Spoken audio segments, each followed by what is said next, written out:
Olá pessoal, sejam bem-vindos ao Proctologia Sem Vergonha. Meu nome é Clara Safo, sou médica proctologista e por aqui nós falamos sobre proctologia com ênfase em sexualidade. O assunto de hoje, ele causa muitos medos em diversas pessoas, que é o câncer da região ano-retal.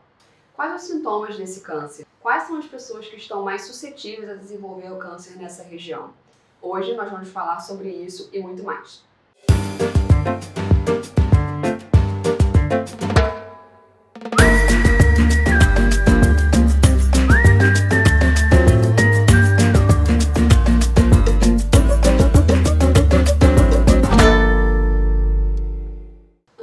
Com o vídeo, eu quero esclarecer algumas coisas. Você que chegou até aqui, provavelmente tem receio de estar com câncer nessa região ou havendo que remotamente essa possibilidade pode estar relacionada a um sintoma que você está sentindo. Como em qualquer tipo de câncer, o tratamento preventivo e o diagnóstico precoce é de extrema importância. Se você está com algum sintoma ou se identifica como parte dos grupos mais vulneráveis ao câncer anal que a gente vai citar aqui, eu sugiro que você pare imediatamente esse vídeo e procure ajuda médica.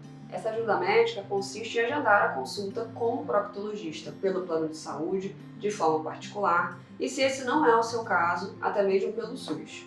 No SUS, o ideal é procurar uma unidade básica de saúde da família, para que o médico dessa unidade possa te avaliar e te encaminhar para o especialista se for necessário. Não deixe sua saúde para depois. Dito isso, vamos para o vídeo. Falar de câncer no ânus não é uma coisa simples, até porque essa é uma doença que vai ter sintomas muito similares a outras afecções da região anal.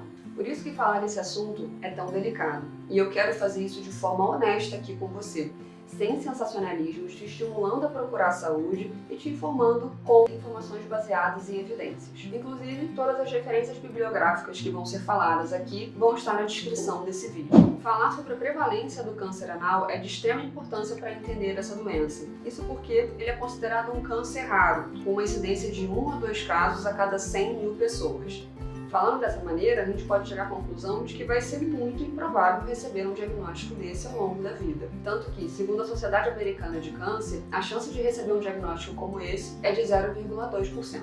O problema, que muitos profissionais da área da saúde inclusive não levam em consideração, é que alguns fatores de risco podem aumentar de maneira exorbitante a probabilidade de desenvolver o câncer na região anal. Por exemplo, um homem cis gay ou bissexual vivendo com HIV tem 85 vezes mais chance de receber um diagnóstico de câncer anal quando comparado à população em geral, segundo um artigo de meta-análise publicado em 2020. Nós estaríamos falando, nesse caso, de uma probabilidade de diagnóstico de 17% ao longo da vida, quando comparado ao 0,2% da população em geral. Apesar de homens que se relacionam com homens e vivem com HIV ser considerado um dos grupos mais vulneráveis, ainda existem outros que serão abordados ao longo desse vídeo. Eu sei que falar de números pode ser um pouco assustador, principalmente se você pertence a esse grupo. Mas o que eu quero trazer com essas informações não é uma sentença, e sim um alerta de qual grupo precisa se cuidar e ir ao proctologista realizar exames preventivos com mais frequência. Assim como outros tipos de câncer, o câncer anal ele pode ser prevenível através da realização de exames periódicos e o diagnóstico precoce também é muito importante. Tem uma idade assim para começar a dar uma olhada se não tem câncer na próstata? Então, para a próstata, se tiver história familiar é a partir dos 40 anos, se não tiver história familiar é a partir dos 45, 50. Para esse aqui específico, que é o câncer de ânus, precisa começar a acompanhar tão logo a pessoa utilize o ânus como uma via sexual. É um câncer que é diagnosticado em pessoas muito jovens, a prevalência é ali em torno de 35 anos do diagnóstico. Para entender por que algumas pessoas são mais vulneráveis ao câncer de ânus, precisamos primeiro falar do HPV.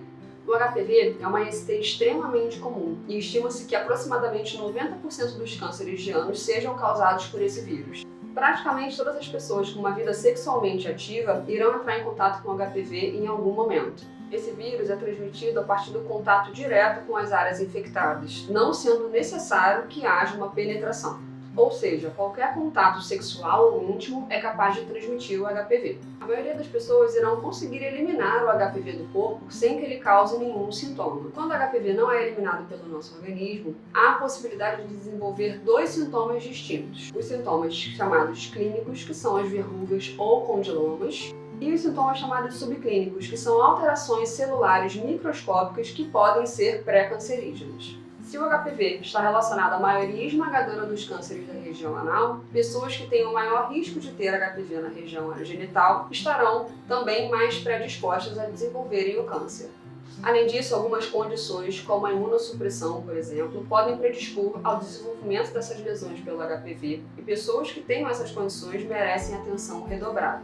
De maneira resumida, os grupos que têm maior predisposição a desenvolver o câncer relacionado ao HPV são pessoas que vivem com HIV em geral, independente de terem carga viral indetectável ou não, pessoas que praticam sexo anal receptivo, ou seja, na forma passiva, pessoas com história prévia de infecção pelo HPV na região anogenital, principalmente aquelas que já tiveram lesões de alto grau mais próximas do ânus, como vulva, vagina, região cervical e pênis. Depois de todas essas informações, você já deve ter percebido que a prevenção do câncer anal passa por prevenir e tratar as infecções pelo HPV. A prevenção do HPV e do câncer de ânus pode ser dividida em dois pilares. O primeiro deles consiste em melhorar a imunidade. Aqui nós estamos falando, por exemplo, da vacinação contra o HPV e também do tratamento de imunodeficiências, como por exemplo o tratamento do HIV. Além disso, a melhora da imunidade da saúde no geral também é bem importante no combate ao HPV. Nesse cenário nós podemos falar, por exemplo, de interromper o tabagismo, de uma alimentação mais saudável, de dormir bem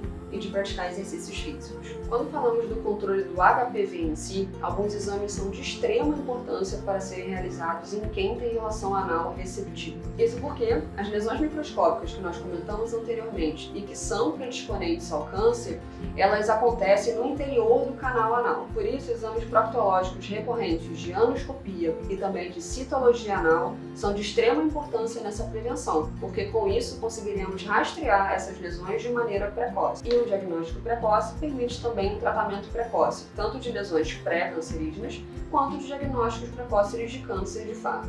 E é importante reforçar que esses exames preventivos proctológicos devem ser realizados tanto em homens quanto em mulheres. Embora os homens representem 32% dos diagnósticos anuais desse câncer, a taxa de mortalidade nesse grupo ela chega a 55%. Embora as mulheres representem a maioria absoluta do diagnóstico, os homens morrem mais, muito provavelmente pela demora em procurar atendimentos médicos proctológicos. Então, também rola o fato de que as pessoas não sabem que esses preventivos proctológicos existem, sabe? Sim. É uma coisa super pouco falada. Sim, exatamente. As mulheres têm aquela cultura de fazer preventivo ginecológico de maneira periódica, né?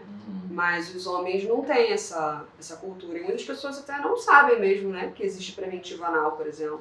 Papa Nicolau anal. Os sintomas do câncer na região anal, eles serão muito similares a outras condições proctológicas. Os principais sintomas serão dor, sangramento, relevos na região anal, que também estão presentes em outras condições como hemorroidas e fissuras. Porém, esses sintomas só aparecerão em casos mais avançados das doenças. E na fase inicial, os sintomas são praticamente imperceptíveis. Isso só reforça o quanto ir a um proctologista com regularidade, principalmente se você pertencer a um daqueles grupos já citados, é de extrema importância.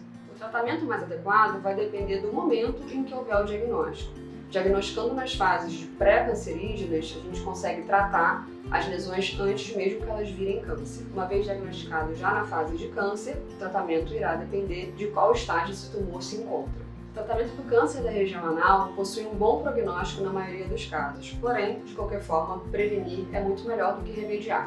Se você ainda possui alguma dúvida sobre o câncer de ânus e o HPV, deixe aqui nos comentários que eu vou responder. Não deixe de curtir esse vídeo e se inscrever aqui no canal para ficar por dentro das novidades. E para mais conteúdos como esse, me siga no Instagram, @clarasaf. Até a próxima. Ela tá apagada do cozinho. Ah, nossa, isso ia ser uma falha. Qual? A luz do Ia ser uma cozinho. falha mesmo. Pô, nem reparei. Putz, nossa, ainda bem.